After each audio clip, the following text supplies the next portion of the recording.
Muy bien, querida iglesia.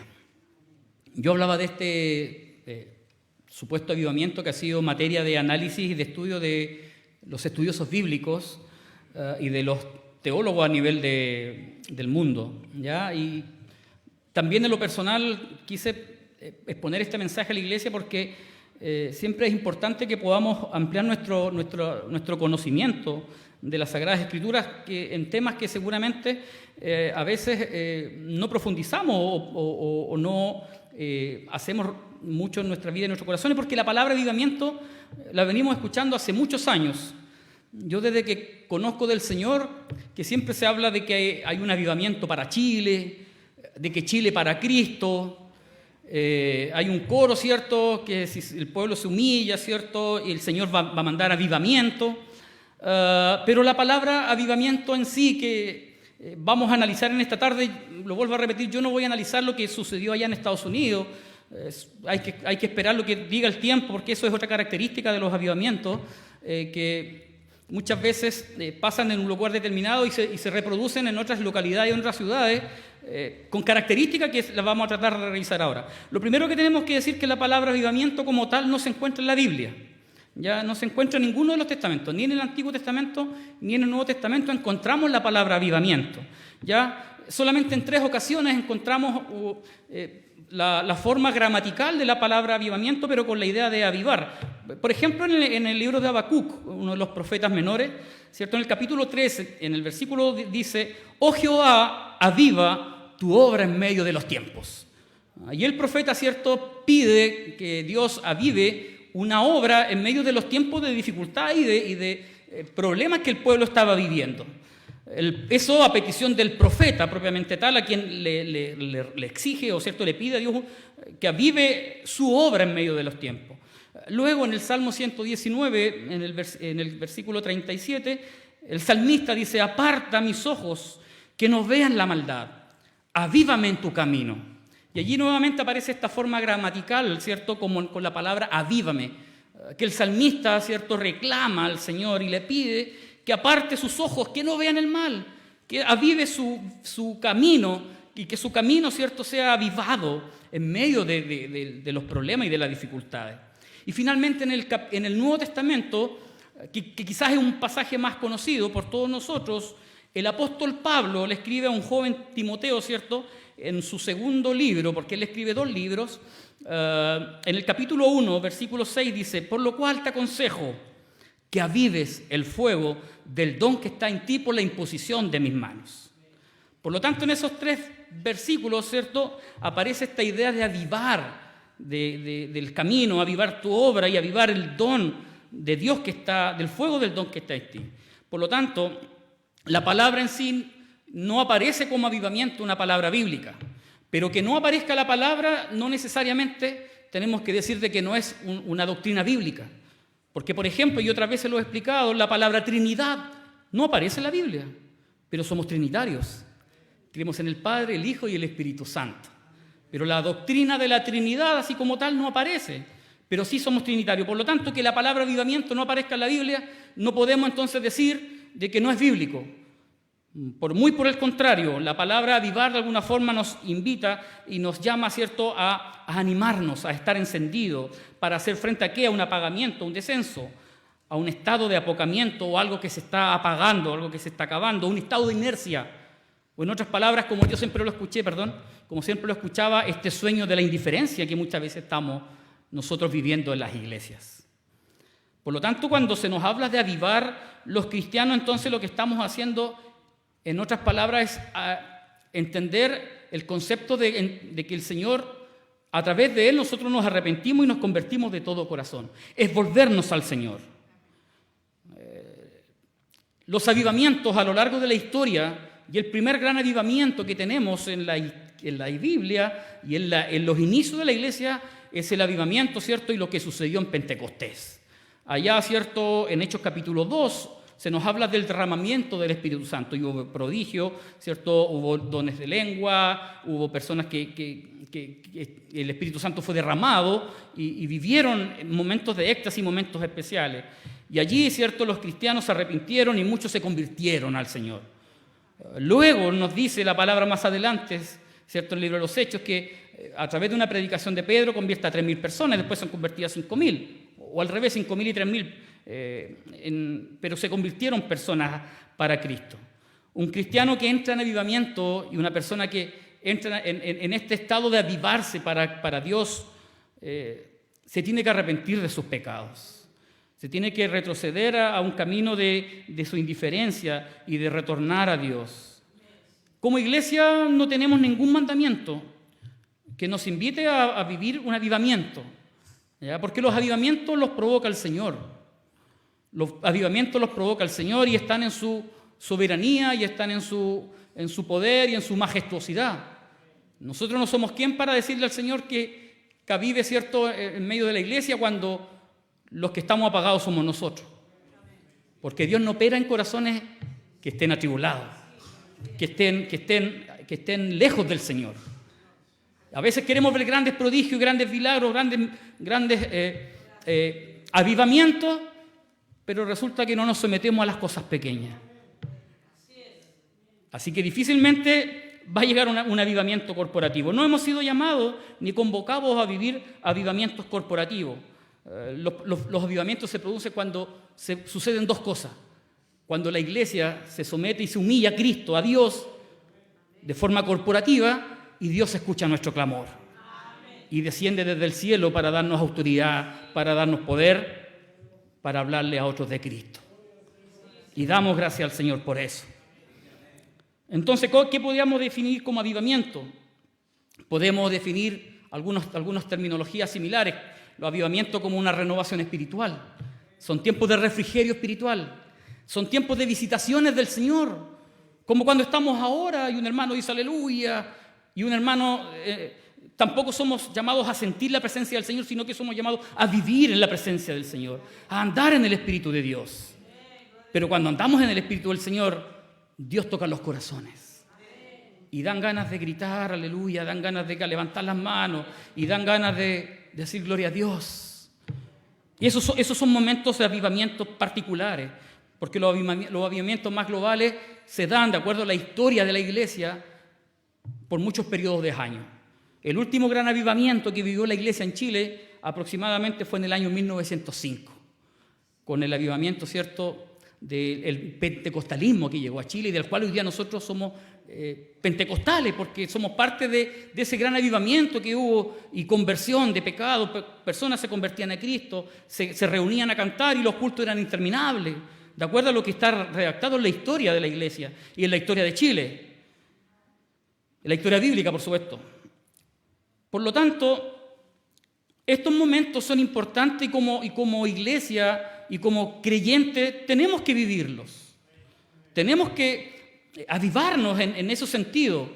Pero Dios, en su soberanía y en su amor y en su potestad, Él va a decidir cuándo va a hacer un avivamiento en todo nuestro país. Pero para que haya un avivamiento tienen que suceder muchas cosas y la historia de Nehemías, fíjese que nos da ciertas directrices. ¿Por qué? Porque en la Biblia no tenemos un manual de avivamiento. No tenemos un manual que nos diga esto es lo que hay que hacer, de esta forma hay que hacer primero, después esto. No tenemos, sino que tenemos principios, tenemos directrices, tenemos algunas señales. Y justamente la historia de Nehemías nos muestra cómo él fue capaz de avivar al pueblo en medio de la desesperación. Porque los avivamientos también llegan en ese tiempo. No llegan en cualquier momento, llegan cuando la iglesia está en decadencia. Y si analizamos estos tiempos, la iglesia cristiana evangélica sí que está en decadencia. Hay muchos que han decidido no seguir este camino. O si lo siguen a su forma. No se someten a las autoridades de la iglesia. No se someten a los que Dios ha puesto por autoridad. Y la Biblia dice que tenemos que someternos, por ejemplo, a los gobiernos de turno, siempre y cuando no alteren nuestra condición moral. ¿No? Si nos dicen que tenemos que adorar al presidente, ahí sí que no lo vamos a hacer. Pero hay muchas reglas y leyes que tenemos que cumplir aquí en la tierra, porque Jesucristo dijo, al César lo que es del César y a Dios lo que es de Dios. Y con eso nos dice que también tenemos que cumplir con los gobiernos de turno. Pero a muchos no les gusta someterse ni a la autoridad de la iglesia, ni a las autoridades civiles. y quieren vivir un evangelio a su propia forma y a su propia manera, difícilmente el Señor así nos va a escuchar de forma corporativa. Nehemías, un hombre sencillo, quien llegó a ser copero del rey, un trabajo muy valorado en ese tiempo en términos de que era muy peligroso lo que él hacía. Y Esdras, un sacerdote, tuvieron la posibilidad de restaurar en medio de una decadencia espiritual del pueblo. El pueblo estaba viviendo lejos de su ciudad, de Jerusalén, de la Tierra Santa. Habían sido deportados aproximadamente hace unos 70 años atrás de cuando Nehemías escribió este libro. Habían sido deportados, habían sido llevados cautivos a Babilonia. Y el Salmo 137 allí recoge el pesar de los que estaban en Babilonia. Y allí estábamos, dice el Salmo, con tristeza, queriendo volver a nuestra ciudad. Y Dios escucha el clamor de su pueblo. Y Dios hoy día lo sigue escuchando. No estamos solos. Y escuchó el clamor de su pueblo y a través de Esdras y a través de Nehemías restaura primeramente el templo que representaba la adoración y la ciudad y los muros de Jerusalén que representaba la presencia del Señor en el pueblo. Lejos de un templo de su lugar, de su nación, lejos de todo, en Nehemías nos da ciertas directrices, nos da ciertas situaciones que nos pueden hablar acerca de características, evidencia que preceden a un verdadero avivamiento que la iglesia ha de ser posible siempre y cuando Dios lo permita. Pero para eso necesitamos someternos a algunas evidencias que Nehemías nos entrega acá y a lo largo de la historia de la iglesia y de la historia de los avivamientos que han sucedido no solamente en Chile, sino en el mundo entero, son principios que como iglesia tenemos que seguir. Y el primer gran principio, la primera gran evidencia que encontramos en el libro de Nehemías está justamente en los primeros 5 versículos que yo leí. Y allí vemos que el pueblo estaba reunido, estaba en comunión. Pero ¿saben qué estaban reunidos en comunión? Estaban centrados en las Escrituras. El avivamiento va a llegar cuando la iglesia del Señor se someta a las Escrituras. No va a llegar porque cantamos más fuerte, porque cantamos más lindo, porque tenemos los mejores coros. Eso es bueno, aporta, ayuda, sí, a la adoración, excelente. Y yo lo acababa de felicitar a los hermanos y qué bueno que estén en eso. Pero el verdadero avivamiento va a llegar cuando la iglesia del Señor se centre en comunión a las Escrituras. El escriba Esdras estaba sobre un púlpito de madera que habían hecho y junto a él estaban las demás personas que yo acababa de leer. Abrió pues Esdras el libro a los ojos de todo el pueblo porque estaba allí en lo alto y cuando lo abrió todo el pueblo estuvo atento. Todo el pueblo, no dice algunos, todo el pueblo dice que se agolparon los hombres, las mujeres y dicen los que tenían la posibilidad de escuchar. Seguramente habían niños allí también que estaban atentos a escuchar la voz del Señor.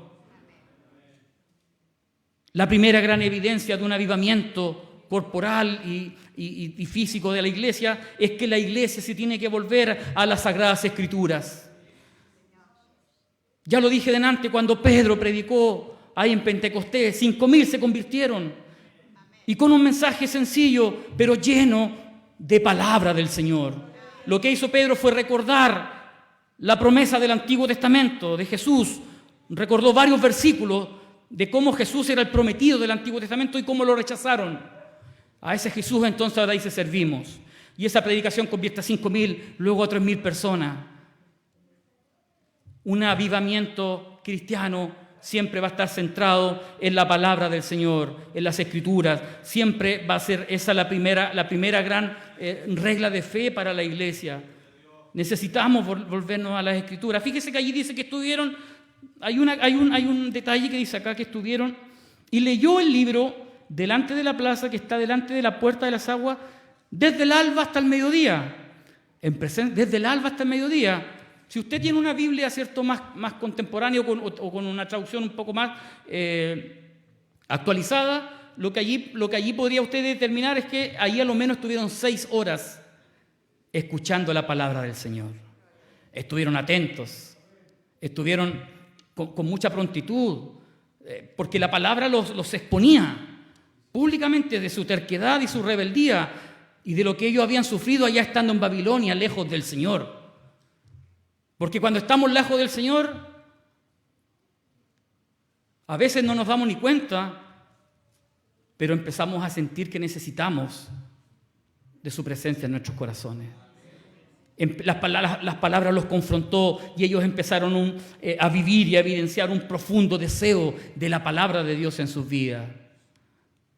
Y allí estuvieron 6 horas desde el alba hasta el mediodía, escuchando atentamente la palabra del Señor.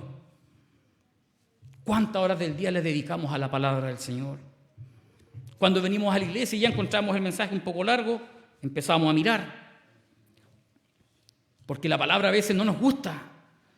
Nos gusta cantar, nos gusta orar, nos gusta escuchar testimonio, pero cuando la palabra es expuesta, decimos, ya el hermano está predicando muy largo. 6 horas estuvieron ellos escuchando la palabra del Señor. En Asbury, allá en esa localidad de Estados Unidos, estuvieron 24 horas de forma continua por 15 días. Escuche bien, hermano. Y así queremos que el Señor haga milagro y que haga su obra en medio de nosotros. La escuela bíblica comienza en 2 o 3 semanas más. El pastor lo decía hace algunas semanas atrás, el año pasado nos reunimos 5 de 90 hermanos. No hay deseo de escuchar palabras del Señor.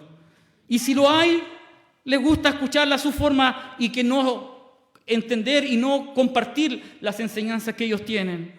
A muchos la palabra les aburre, se van antes, solamente quieren buscar las alabanzas, el milagro. Hemos hecho algo del culto tan organizado y me gusta que sea organizado. Y con el pastor en las reuniones de diáconos a veces nos desgastamos para que el culto sea bonito, sea hermoso. Pero si no hay una exposición clara de la palabra, el culto es vacío. Necesitamos volvernos a las Escrituras, querida iglesia. Fíjese que en Asbury, allá en Estados Unidos, no había ningún predicador famoso. No había ninguno. La palabra empezó con uno de los profesores. No me recuerdo el nombre en estos momentos porque es un nombre medio gringo. Pero él expuso una palabra en Romanos capítulo 12, en donde habló del profundo amor que tenemos que tener a Dios, cómo ese amor se tiene que transmitir entre los hermanos de la iglesia. Y así nació ese deseo de servir al Señor, de cantar, de reunirse, de orar, de convertir vidas a Cristo. No habían grupos famosos de turno. A veces nos preocupamos tanto del culto y está bien, pero tenemos que centrar nuestro oído a la predicación de la palabra del Señor. Si no es una frase cliché cuando decimos que la profeta mayor es la palabra y lo más importante del culto es la palabra, porque es la voz del Señor. Y como ellos estaban reunidos ahí con Nehemías, desde el alba hasta el mediodía escucharon atentamente la palabra del Señor. Y Nehemías era un sacerdote instruido en las Escrituras. Nehemías era copero. Esdras quien expone la palabra del Señor, una persona instruida. Nosotros hoy día también tenemos que instruirnos, querida iglesia. Tenemos que aprender. La Biblia fue escrita para estudiarla en comunidad, para estudiarla todos juntos. Y cómo a través de esta palabra empieza a encarar al pueblo y los hace querer que retornen al Señor. ¿Cuánto tiempo le estamos dedicando al estudio sistemático de las Escrituras? Y no me estoy refiriendo solamente a leer un par de versículos. La Biblia no está ordenada por temas, sino que hay que estudiarla de forma temática. ¿Qué tan importante es para usted y es para mí las verdades bíblicas que aquí se encuentran en nuestra vida cristiana? ¿Son importantes? ¿Son relevantes o hay otras cosas más importantes que hacemos en nuestra vida cristiana? Bueno, la palabra, una iglesia que se centra en las Escrituras, es una iglesia que va a fructificar, es una iglesia que va a prosperar, es una iglesia que en el tiempo va a crecer, de forma que ni siquiera a veces lo vamos a entender. Con los niños hay un tremendo trabajo que hacer en la escuela bíblica, Señor. Los que puedan, envíen a sus hijos, a sus nietos, y ustedes también vengan a compartir, porque aquí aprendemos todos. Pero hay una segunda evidencia que encontramos en el libro de Nehemías, en los capítulos que estamos leyendo. Desde el versículo 5 al 9, lo que allí encontramos que un verdadero avivamiento, una forma de acercarse al Señor, también lo que provoca es un quebrantamiento con humillación de un corazón, pero sincero. Fíjese lo que dice. Abrió pues Esdras el libro y el pueblo, todo el pueblo estuvo atento. Luego en el 6 dijo, bendijo Esdras a Jehová, Dios grande, y todo el pueblo respondió, mire lo que respondió, amén, amén. Alzando sus manos se humillaron y adoraron a Jehová. ¿Sabe cómo adoraron a Jehová? Inclinados a tierra.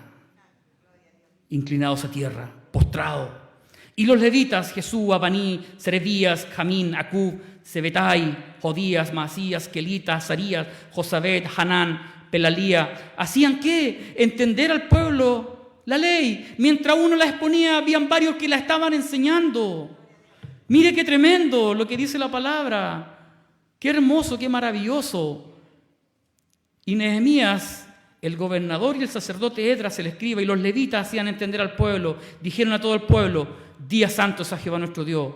No os entristezcáis ni lloréis, porque todo el pueblo lloraba cuando oían las palabras. ¿Qué dice al final? Que todo el pueblo lloraba. Lloraba. ¿Y qué más hacía? Oyendo la palabra de la ley. ¿Se da cuenta que la exposición de la palabra lo que tiene que provocar en nosotros es un quebrantamiento en el corazón? Una convicción de pecado, que al Señor le hemos fallado, le hemos errado al blanco. Eso es lo que provoca conversión de pecadores, quebrantamiento del corazón. Y decían a viva voz: amén, amén. Esa fue la primera reacción. Y dice que lloraban de emoción y lloraban de gozo. Porque cuando la palabra llega, el Espíritu Santo toca los corazones. El Espíritu Santo nos expone. El Espíritu Santo nos confronta. La palabra bien predicada siempre nos muestra una realidad de nuestro pecado y de nuestra condición pecaminosa. Y sintieron humillación y dice que estaban postrados, arrodillados. Porque en la Biblia, sobre todo en el Antiguo Testamento, humillarse significaba postrarse. Postrarse, querida iglesia. Pero hoy día parece que nos da vergüenza arrodillarnos y postrarnos con una posición un poco incómoda incluso. Porque postrarse significa casi estar botado. Porque postrarse significa humillarse. Y en la sociedad que hoy día estamos viviendo parece que el que se humilla es el débil. Pero para los cánones cristianos, el que se humilla es el que ha entendido que su vida se la debe al Señor. Y que se humilla para Cristo, que se humilla para Dios. La clara exposición de la palabra lo que nos hace entender y reconocer que espiritualmente estamos muertos. Y la única forma de volver a la vida es a través de Cristo. Efesios capítulo 2, versículo 5 dice: aún cuando estábamos muertos en nuestros delitos, nos dio vidamente juntamente ¿con quién? Con Cristo, porque por gracia hemos sido salvados y damos gracias a Dios por eso. Pero mientras usted no reconozca su condición pecaminosa, difícilmente el Señor va a poder hacer algo en su vida. Y lloraban, dice la palabra, se postraban en lloro, y mientras la palabra era expuesta, ellos lloraban. ¿Por qué? Porque recibían que le habían fallado al Señor. Mateo capítulo 5, versículo 4, nuestro Señor Jesucristo, hablando acerca de estas paradojas de la vida, dice lo siguiente: bienaventurados los que lloran. Hoy día los que lloran en la sociedad contemporánea son los débiles, son aquellos que necesitan algo, porque la sociedad hoy día nos ha hecho vivir de forma tan independiente y tan fuerte que nos centramos en nuestras propias capacidades y nos escondemos y nos escudamos en nuestras propias capacidades, porque creemos que a través de un buen carácter y a través de una buena personalidad somos más fuertes que el otro. Eso nos enseña la sociedad sin Cristo. Pero el Señor dice lo siguiente: bienaventurados los que lloran. Bienaventurados, dichosos. La palabra bienaventuranza se traduce como alguien que es feliz, pero una felicidad extrema, que ya no hay nada más. Usted no puede ser más feliz. Y aquí el Señor le dice: bienaventurados, felices son los que lloran, porque ellos recibirán consolación. Pero sabe que su lloro no se debe principalmente a sus problemas, porque usted se los tiene que poner al Señor, sino que el lloro que habla el Señor en este pasaje hace referencia a una contrición. Nos dolemos aquí adentro porque le fallamos al Señor. Y por eso el Señor nos dice: si ustedes se lloran de su pecado, no les da lo mismo, muy por el contrario, sufren porque le fallamos al Señor todos los días. Ustedes recibirán consolación. Y el Señor hoy día nos dice eso: recibimos consolación. El Señor Y al igual que Esdras, las palabras que aquí nos expone, ¿cierto?, es que nos reconocemos como miserables espiritualmente. Tenemos una vida llena de miseria espiritual cuando le fallamos al Señor, cuando tratamos de ir por el camino correcto y Satanás, el diablo, nos pone tropiezo, nos hace hacer caer y nuestra vida empieza a fluctuar y somos como las ondas del mar que van de aquí para allá. Reconocemos nuestra miseria espiritual y que sin la presencia del Señor no somos nada. Y a eso tenemos que hoy día volvernos, iglesia. Tenemos que reconocer que somos pecadores, que le fallamos al Señor, pero que no vivimos en el pecado. Porque si vivimos en el pecado, entonces Dios nos mira de lejos. Dios nos mira de lejos. Porque su palabra dice que Él es santo, el Espíritu Santo. 3 veces santo dice su palabra. Llorar significa estar arruinados espiritualmente, estar deshechos, reconocer que sin el Señor no somos nada. Tenemos que rendirnos a un profundo dolor y lamento porque le hemos fallado al Señor. Tenemos que tener la actitud del salmista David cuando le falló a Dios. Cuando él tenía que estar en la guerra, se quedó en el palacio aprovechándose de sus bondades. Dice que por la azotea, ¿cierto?, mira a una mujer que se está bañando desnuda, le entró en tentación, como tenía el poder, la manda a buscar, ¿cierto? Peca con ella, tiene pecado sexual, esa mujer era casada, y más encima, para agregarle más dramatismo a la historia, la mujer estaba casada con su general de ejército. Maquinó todo un plan, al punto que hizo que ese hombre muriera. Y el profeta Natán lo confronta con su pecado. Lo confronta con su pecado. Fruto de ese adulterio nace un hijo que al poco tiempo muere. Porque todo pecado tiene una consecuencia. Si usted no lo sabía, sí lo sabía, ¿cierto? Porque a veces es importante ir recordando algunas cosas que nosotros sí sabemos, pero a veces nos olvidamos, porque nos da lo mismo, porque no tenemos la actitud de lloro, de sufrimiento por el pecado. Y luego, en el Salmo 51, quizás David expresa la mejor forma que un ser humano, falto de Dios, reconoce su pecado, reconoce su miseria, allí arrodillado, postrado, sintiéndose como lo peor del mundo, lo peor de la sociedad, reconoce que le falló al Señor. Pero cuando usted y yo le fallamos al Señor, no tenemos que volver a cometer pecado, porque si no, de nada vale estar pecando todos los días. Nos aprovechamos de la gracia del Señor. Reconocen su pecado, hubo un quebrantamiento de corazón. Pero una tercera evidencia que nos muestra la historia de Nehemías es que a pesar de que hay quebrantamiento, que hay lloro, que hay sufrimiento, también hay un profundo gozo y también la iglesia se alegra y celebra, y es una forma de expresar que Dios está en medio de la iglesia. En el versículo 10 en adelante, al 12, ¿cierto? Allí encontramos una tercera evidencia de lo que podríamos entender como volvernos a Dios y volvernos a esta idea de que Dios vive en la iglesia su presencia.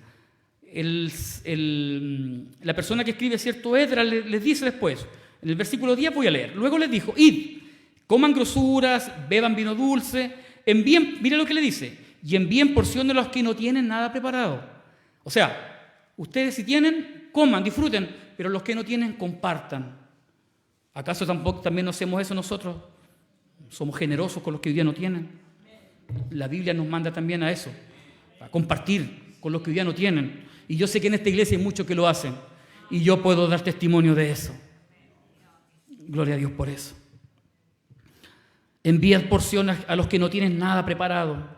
Porque día santo, dice Esdras, es a nuestro Señor. No os entristezcáis, porque el gozo de Jehová es vuestra fuerza.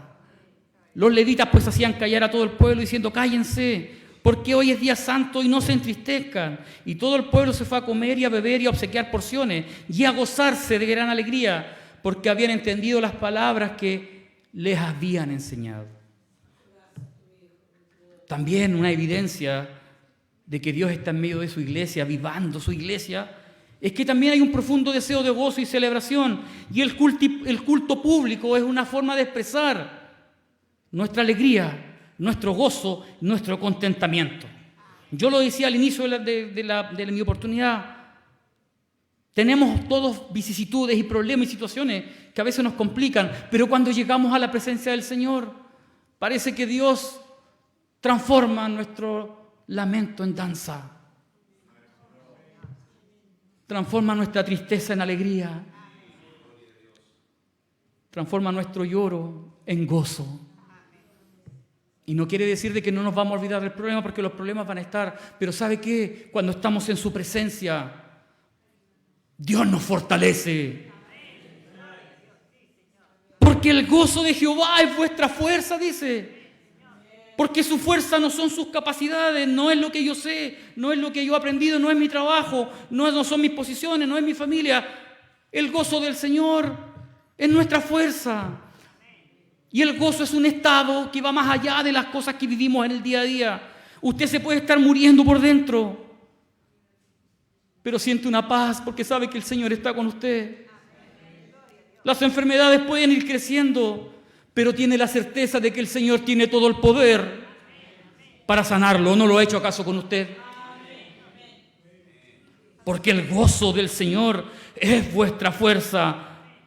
Y el pueblo se reunió con gozo y con alegría, y mientras muchos seguramente se secaban las lágrimas, el profeta y los levitas le dicen: no estén más tristes, ahora gocémonos, alegrémonos, gocémonos, alegrémonos, compartamos, tomen del vino dulce, coman de las grosuras, los que no tienen compartan, porque una forma también de gozarnos es compartiendo con los que no tienen, porque llena su corazón, llena su vida. Porque el amor a la palabra restaura corazones y hay verdadero arrepentimiento donde existe verdadera mortificación por el pecado. Debemos discernir, por ejemplo, la verdadera diferencia entre lo que es el gozo y lo que es la alegría. El gozo es algo que perdura en el tiempo y que va más allá de las situaciones que vivimos en el día a día. Y el pueblo celebró, el pueblo se alegró y comieron y festejaron y compartieron con lo que lo tenían. El salmista en el capítulo 28, versículo 7 dice: Jehová es mi fortaleza y mi escudo.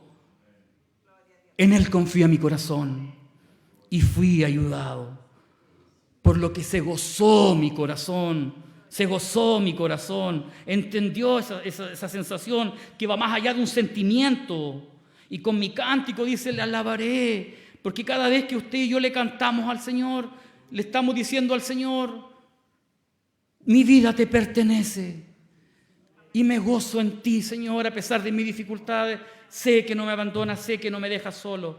Nehemías nos demuestra en ese momento que el gozo de que ellos habían comprendido la palabra, porque todo fue porque comprendieron la palabra que fue expuesta y se arrepintieron ante ella. Y todo el pueblo se fue a comer y a beber y a obsequiar las porciones y a gozar de gran alegría. ¿Por qué? Porque habían entendido lo que les habían enseñado. ¿Se da cuenta? Cuando la palabra la comprendemos, las entendemos, entonces suceden cosas grandes en la iglesia. Y suceden cosas grandes en cada uno de nosotros.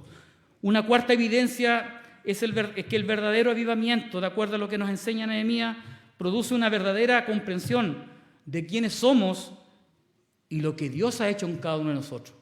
¿Usted sabe quién es? No me diga su nombre. ¿Usted sabe quién es?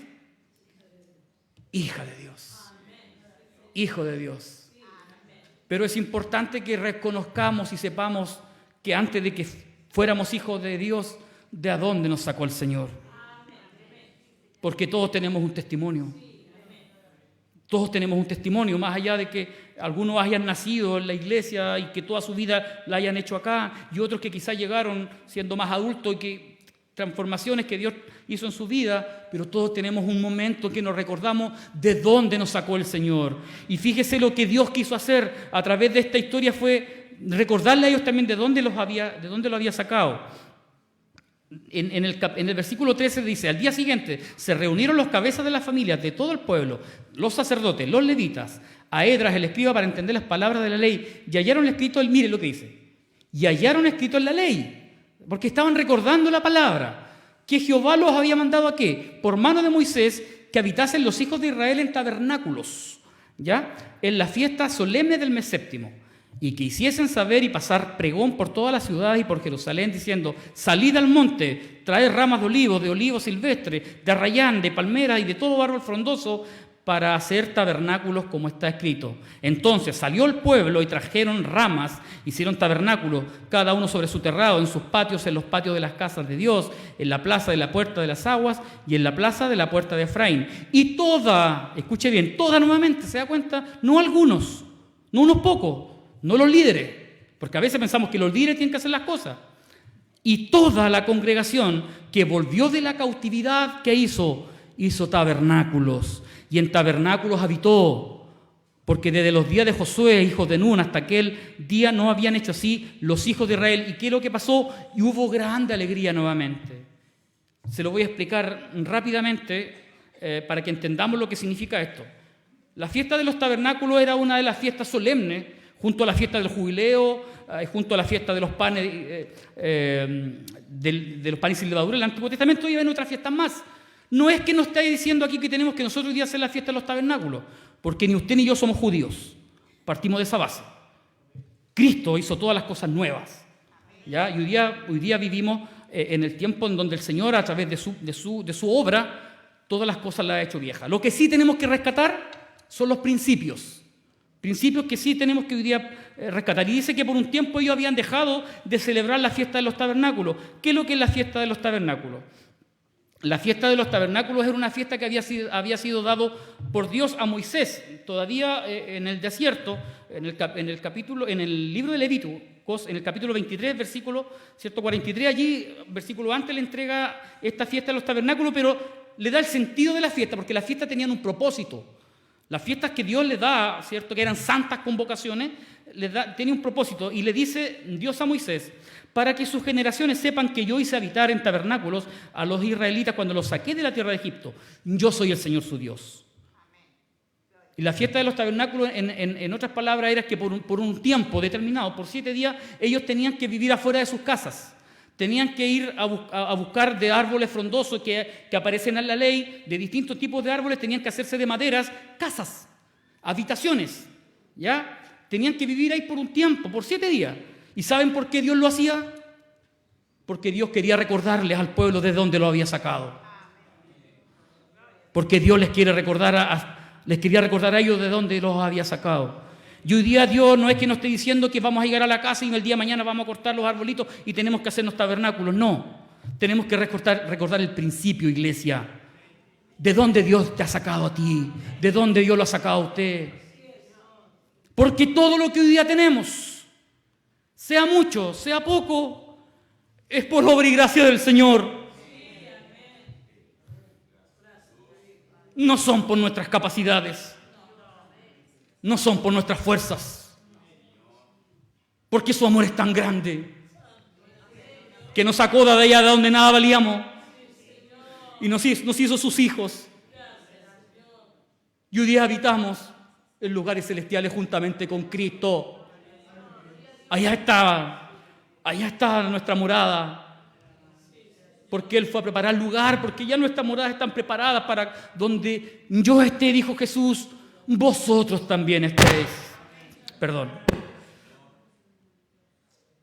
Dios lo que quiso hacer aquí con el pueblo es recordarle por un tiempo de dónde los había sacado. Y quizás ellos llegaron a Jerusalén nuevamente y llegaron a restaurar sus casas bonitas, preciosas, hermosas, iluminadas con una buena cortina, un buen techo, un buen frente, un bonito pasto. Estoy exagerando un poco. Pero Dios quería por un tiempo recordarles que Él era su Redentor y que su vida depende de Él, de Dios. Y hoy día nos dice a nosotros, de la misma forma, que debemos tener una comprensión de quiénes somos y todo lo que Dios ha hecho para hoy día llamarnos sus hijos, hijos de Dios.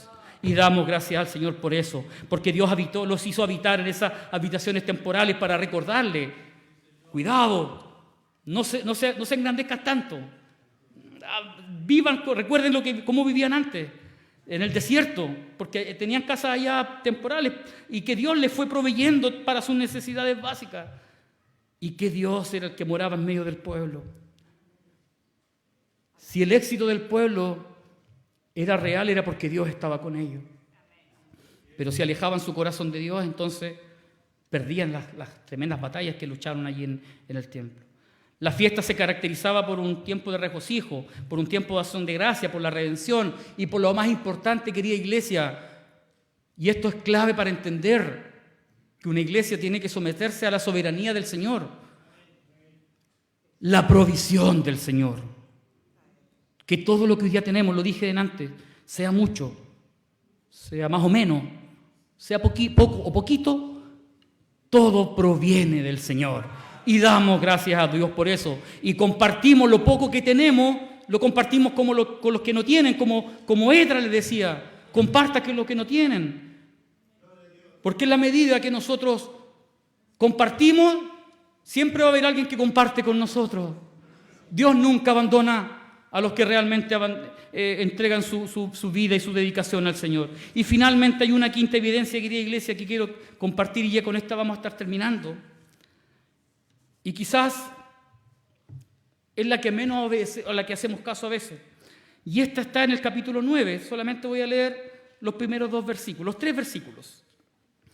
El día 24 del mismo mes se reunieron los hijos de Israel. ¿En qué? En ayuno.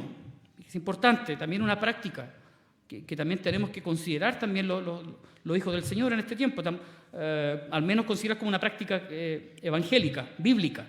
Se reunieron en ayuno, con cilicio y con tierra sobre sí. Lo que hicieron ahí fue reunirse de forma triste. Ya cuando ellos se reunían de esa forma, es que estaban sintiendo la tristeza en sus vidas y se rasgaban vestiduras. Cuando se rasgaban vestiduras y colocaban silicio y tierra en su cuerpo, entonces lo que estaban haciendo era un acto de humillación a Dios. Y ya se había apartado. Miren lo que hicieron. Fíjese, por eso que es importante no solamente quedarnos con la palabra oída, sino que la palabra bien recibida en los corazones lo que hace es llevar frutos, y frutos de obediencia, porque fíjese lo que hizo el pueblo. Y ya se habían apartado la descendencia de Israel de todos los extranjeros. Porque cuando estudiamos el Antiguo Testamento y cuando estudiamos la orden de Dios para el pueblo, es que no hicieran alianzas con mujeres extranjeras. Las mujeres con hombres extranjeros no hicieron alianza, y lo primero que hicieron fueron la alianza y se mezclaron, y ahí aparecieron otras razas, entre ellas los samaritanos y otras más. Y aquí lo que hizo el pueblo fue apartar a los extranjeros, a los que no eran judíos, porque la obediencia, querida iglesia, es práctica. Yo no puedo decir yo obedezco al Señor y me lleno la boca de obediencia y resulta que en el día a día soy un desobediente y no escucho la palabra del Señor. Y muchas veces nos pasa eso a nosotros, me incluyo. Y estando en pie, fíjese lo que hicieron, estando en pie, confesaron sus pecados y confesaron la iniquidad de sus padres, y puestos nuevamente de pie en su lugar, ¿qué hicieron nuevamente? Leyeron el libro de la ley de Jehová, su Dios, de la cuarta parte del día a la cuarta, y la cuarta parte confesaron sus pecados, lo repite 2 veces, y adoraron a Jehová, a su Dios, porque un verdadero avivamiento, ¿sabe lo que tiene que producir en la iglesia? Una visitación de la presencia del Señor, un tiempo de renovación. ¿Sabe lo que tiene que producir? Obediencia plena a Dios. Obediencia. Y es una palabra que a veces no nos gusta, pero tenemos que vivir una vida de obediencia. Un verdadero avivamiento que perdura en el tiempo transforma vidas, reforma comunidades, reforma ciudades, transforma iglesias, renueva familias, países. No es un mero emocionalismo ni un mero sentimiento, sino que nos hace vivir una vida ahora llena de ¿qué? De obediencia, querida iglesia. Obediencia. Nehemías nos muestra cómo en la parte final de la historia, cómo los había expuesto con su pecado, humillándolos, y tiempos de gozo, de alegría. Ahora les dice, y cómo ellos llegan a arrepentirse de sus pecados. Es tanto el dolor que ellos tenían, que se arrepintieron y empezaron a transformar vidas, empezaron a tornarse al Señor a través de la palabra expuesta. Tomaron su vida a la obediencia de la palabra, porque nuestra mejor adoración no es el que levanta mejor las manos o el que cierra mejor los ojos, no es el que canta más lindo. Nuestra mejor adoración es la obediencia a Cristo.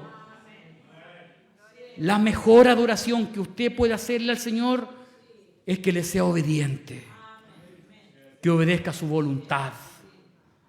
Esa es nuestra mejor adoración, porque en una buena adoración que provoca un cambio de actitud, un cambio de mente, una transformación hacia el pecado. Ya no vemos el pecado como algo natural y como algo bueno, sino que nos duele. Debemos imitar la actitud del hijo pródigo. ¿Sabe lo que hizo el hijo pródigo cuando él reconoció su falta?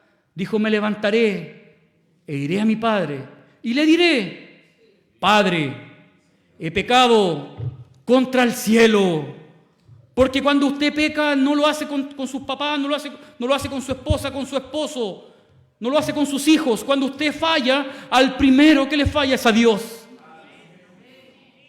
al Dios santo, al Dios que busca la santidad de su pueblo. Me levantaré e iré y le diré a mi padre: Padre, he pecado contra el cielo, contra Dios, se le está diciendo en otras palabras, pero también pequé contra ti. Y esa es la actitud de un verdadero adorador, de alguien que se somete a la obediencia a Dios. Obedecer plenamente a Dios involucra realizar acciones. A veces las palabras no alcanzan, porque yo siempre lo digo, iglesia, las palabras se las lleva el viento. La Biblia nos dice que por sus palabras los conoceréis. ¿Por qué dice que los conoceréis? Por sus frutos de obediencia, por su testimonio. A veces no alcanzan, hay que generar cambios que vienen. ¿Por qué? Porque amamos a Dios, pero también amamos a su obra. ¿Cómo está nuestra obediencia a Dios? Yo sé cómo estoy yo delante del Señor. Yo no tengo esa capacidad de examinar los corazones. Dios la tiene. Por lo tanto, si hay alguien a quien hoy día no le podemos mentir es al Señor, porque Él nos expone. A través de la palabra hoy día nos está exponiendo. ¿Reconocemos que le hemos fallado a Dios? Queremos mostrar actitud de cambio y de transformaciones y que nos ayuden también a transformar la iglesia. Amén. Porque los cambios no van a llegar solos. Las transformaciones de base van a llegar en las iglesias cuando todos nos unamos en comunión, en amor, en santidad. Y vivamos el verdadero amor de Cristo en nuestras vidas. Y con esto termino. Ya me alargué un poquitito. Un avivamiento es posible en estos tiempos siempre y cuando Dios decida hacerlo. Yo no soy quien para decirle al Señor: Dios, aviva la Iglesia Universal si vengo una vez a la semana. Dios no me va a escuchar. Tengo que tratar de hacer cosas que hagan algo más por la obra del Señor.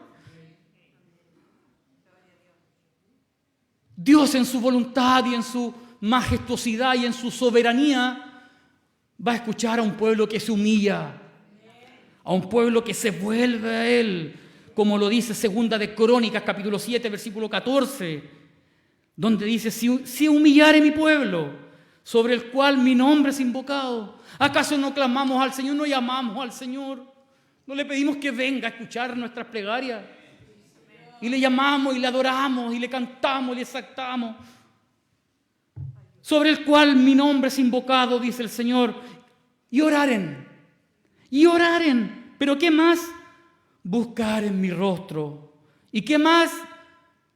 Y se convirtieren de sus malos caminos. Recién ahí, el Señor va a oír de los cielos. Pero si no nos humillamos, si no invocamos el nombre del Señor, si no oramos, y ahí tenemos mucha falencia, y me reconozco también mi falencia.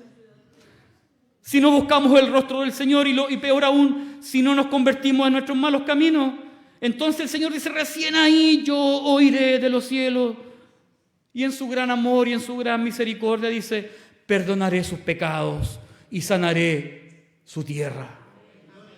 Si hay algo que necesitamos hoy día como sociedad, como país, como iglesia, es que el Señor visite nuestra tierra.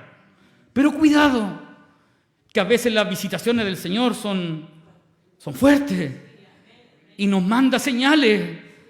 Y nos mandó una tremenda que fue la del COVID, que para muchos fue inventada, para yo creo que no. Yo creo que allí hubo intervención del Señor, porque creo de que no hay nada que suceda aquí en la tierra de que el Señor no tenga injerencia. Dios tiene el control de todas las cosas, de acuerdo a la enseñanza de Colosenses. Para muchos fue inventada. Yo creo que el Señor nos mandó un tirón de orejas a la iglesia. Pero parece que a algunos les dio lo mismo. Y nos hemos quedado y se han quedado como si nada. Las transformaciones no las vamos a provocar nosotros, querida iglesia, las va a provocar el Espíritu Santo. Cuando opere y actúe en usted y en mí. La correcta lectura, y con esto termino, interpretación de la Sagrada Escritura en nuestro manual de enseñanza. No hay otra forma. No hay otra forma. La única forma de volver y retornar al Señor es a través de la exposición de la palabra del Señor. Más palabra necesitamos.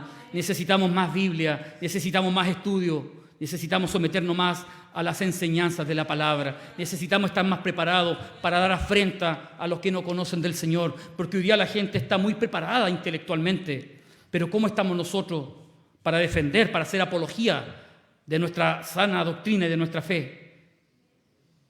La iglesia del Señor ha de volverse al estudio de la Sagrada Escritura, porque ahí comenzaron los grandes avivamientos en todos los países del mundo entero. Oremos por su palabra. Demos gracias al Señor por ella. Gracias.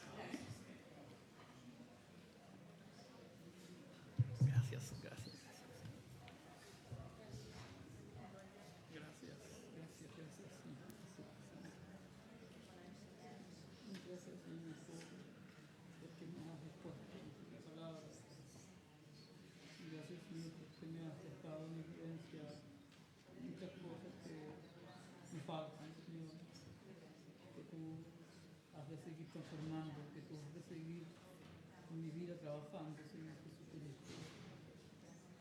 Y saca todo aquello que tu gloria empaña, Señor.